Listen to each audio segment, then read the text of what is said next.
और जो last poem है वो है ऑन जेनिफर्स टाइगर्स। पहले टाइटल देख लेते हैं, ऑन जेनिफर्स टाइगर्स। तो सबसे पहले ऑन यूज करने का क्या प्रयोजन है? तो ऑन यूज करना जरूरी था क्योंकि एड्रीन रिच जो हमारी पोएट है 1929 में बॉर्न हुई, ये बताना चाहती है कि जिस कैरेक्टर के बारे में वो बात कर रही है वो कोई नई लड़की नहीं है, वो आंट है, मतलब वो ग्रोन अप लेडी है।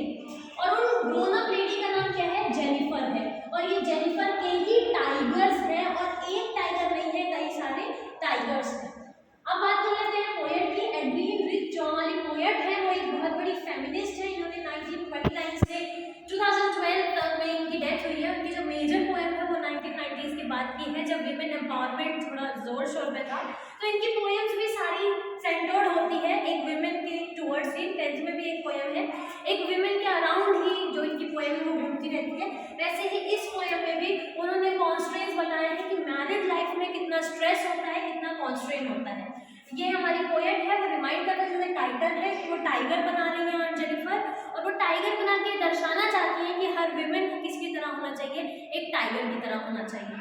अब हम बात कर लेते हैं ऑन जेनिफर के बारे में कि उन्होंने पोएम में ड्रीम रिच ने क्या बताया है और ऑन जेनिफर के बारे में क्या लिखा है।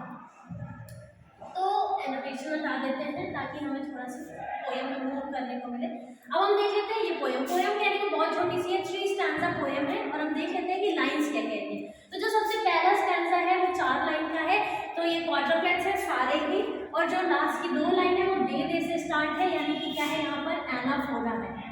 अच्छा, इसके अलावा कौन सा फिगर ऑफ स्पीच है वो भी हम सारे देखेंगे। सबसे पहले पहला लाइन देख लेते हैं, ऑन जेनिफर के टाइगर्स। तो जो ऑन जेनिफर के टाइगर्स है वो प्रांस कर रहे हैं। ये प्रांसिंग मोशन मतलब क्या होता है? जब भी कोई भी 4 लिम्स वाला जो एनिमल होता है वो पीछे के 2 फीट नीचे रखकर और आगे के 2 फीट आगे हवा में रखा हुआ है, मतलब जंपिंग मोशन है, वही प्रांसिंग मोशन होता है। तो ऑन जेनिफर के जो टाइगर है वो प्रांसिंग मोशन में है एक स्क्रीन के अक्रॉस।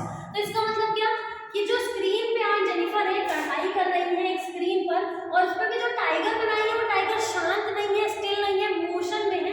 और मोशन क्या है? वो हवा में है। तो उनके 2 पैर हवा में है, 2 पैर नीचे है, ये प्रांसिंग मोशन है, और ये है पहला लाइन। अब ऑन जेनिफर जो टाइगर्स बना रही है उन टाइगर्स की क्वालिटी क्या है? तो ये ब्राइट टोपाज डेनिजेंस है।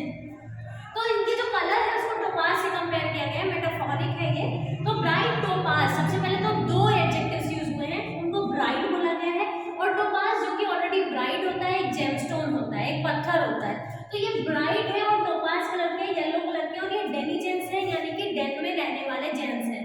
जैसे हम सिटीजन बोलते हैं तो सिटी में रहने वाले इनहैबिटेंट्स, वैसे डेनिजन मतलब डेन में रहने वाले। तो जो टाइगर है वो ब्राइट है, टोपाज है, डेन में रहने वाले हैं, और वो डेन है कहाँ पर? Of a world of green. तो जो नेचर है इसको वर्ल्ड ऑफ ग्रीन बोला गया है। नेक्स्ट लाइन में बोलते हैं, they do not fear the main beneath the tree.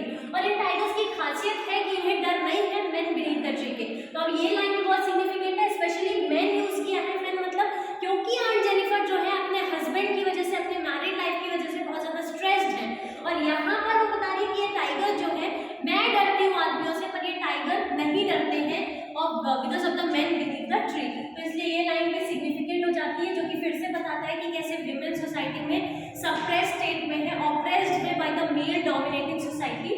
तो वो बता रही है कि टाइगर उसका जस्ट ऑपोजिट है और वो टाइगर की तरह बनना चाहती है। नेक्स्ट लाइन में वो बोलती है कि पेस, पेस मतलब आगे पीछे चलना, पेसिंग मोशन। तो वो पेस करते हैं स्लीक शिवालिक सर्टिनिटी। स्लीक मतलब बहुत ही एलिगेंटली, लिजर्ड के लिए यूज होता है स्लीक, जैसे बहुत ही आराम से लिजर्ड और स्नेक्स मूव करते हैं। तो उनका भी मोशन जो है वो खटर-पटर नहीं, बहुत ही एलिगेंट है, बहुत ही शिवालिक है, बहुत ही रॉयल है, और बहुत ही सर्टेन है, मतलब कॉन्फिडेंस के साथ वो मूव करते हैं। Sleek Shivalik certainty. आगे बढ़ते हैं। नेक्स्ट स्टैंजा में ऑन जेनिफर के बारे में बताया गया है कि ऑन जेनिफर की अब कंडीशन कैसी है। तो पहला स्टैंजा बता रहे हैं ऑन जेनिफर कैसा बनना चाहती है, और वो जैसा बनना चाहती है वो अपने टाइगर्स के थ्रू रिप्रेजेंट कर रही है। सेकेंड स्टैंजा में वो बताती है कि ऑन जेनिफर के जो फिंगर्स हैं वो फ्लटर कर रहे हैं, यानी कांप रहे हैं। फिंगर्स फ्लटरिंग आपका फिर से इलेक्ट्रेशन हो जाएगा, जैसे कि यहाँ भी था।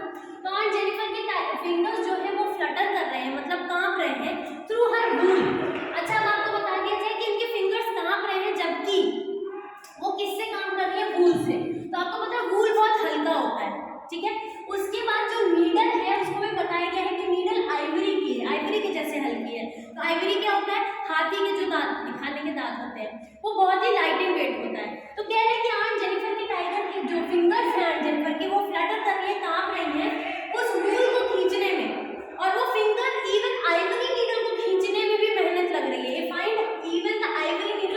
टू पुल, यानी कि आइवरी जैसी हल्की नीडल को भी वो क्या है, उनको मुश्किल हो रहा है खींचने में।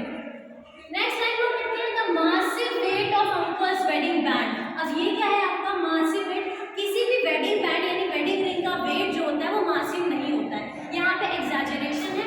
कौन सा फिगर ऑफ स्पीच है, हाइपरबोल है। हाइपरबोल में क्या होता है कि वो कोई चीज बढ़ा चढ़ा के बोली जाती है, तो यहाँ पे अंकल का जो वेडिंग बैंड है उसका वेट को मासिव बोला गया है, इसलिए नहीं कि उनकी रिंग हैवी थी, इसलिए क्योंकि आंट जेनिफर के इस वेडिंग बैंड की वजह से उनकी लाइफ कैसी हो गई है, बहुत भारी हो गई है, बहुत डिफिकल्ट हो गई है। वो जो वेडिंग बैंड है sits heavily upon aunt Jennifer's hand, और इस लाइन से वो क्या बताना चाहती है कि रिंग नहीं बैठी हुई है, उनकी लाइफ इस शादी की वजह से क्या हो गई है, बहुत हैवी हो गई है, वो बहुत ज़्यादा ऑप्रेस्ड है, बहुत ही ज़्यादा सैड है, बहुत ज़्यादा ग्लूमी है और बहुत ही ज़्यादा सफ़र कर रही है। लास्ट के स्टैंजा में बताते हैं कि इवन जब आंट जेनिफर की डेथ हो जाएगी, कोई भी फीमेल की डेथ हो जाती है, तो उसका जो स्ट्रेन है वो खत्म नहीं होता है, उसकी जो बॉडी है वो अभी भी रिप्रेजेंट कर रही है कि वो कितना ज़्यादा स्ट्रेस पूरे थ्रू आउट द लाइफ इस मेल डोमिनेटिंग सोसाइटी में देखते हुए आई है। तो लास्ट में बताते हैं व्हेन आंट इज डेड, जब आंट की डेथ हो जाएगी तब भी उनके terrified hands will lie, terrified मतलब डरे हुए हाथ पड़े रहेंगे, कहाँ पड़े रहेंगे, जहाँ उनकी डेथ होगी, और उस हाथ में अभी भी रिंग का निशान होगा, स्टिल रिंग्ड विद ऑडियंस।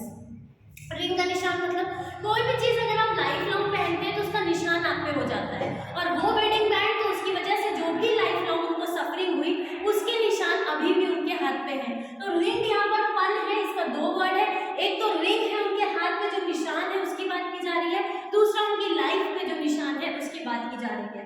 और वो रिंग है विद ऑडियंस, ऑडियंस मतलब जब आप अपने मर्जी से कोई काम ना करें, आपको ऑर्डर देकर जो काम करवाए जाए उसको ऑडियंस बोलते हैं। तो जिन ऑडियंस द्वारा वो मास्टर हो रही थी, जिन ऑडियंस को ऑर्डर किए जा रहे थे, मास्टर किए जा रहे थे, ऑर्डर दिए जा रहे थे, उन मास्टर का जो भी ऑपरेशन है, जो भी ऑडियंस है, उनका रिंग अभी भी आंट जेनिफर के हाथ में रहेगा।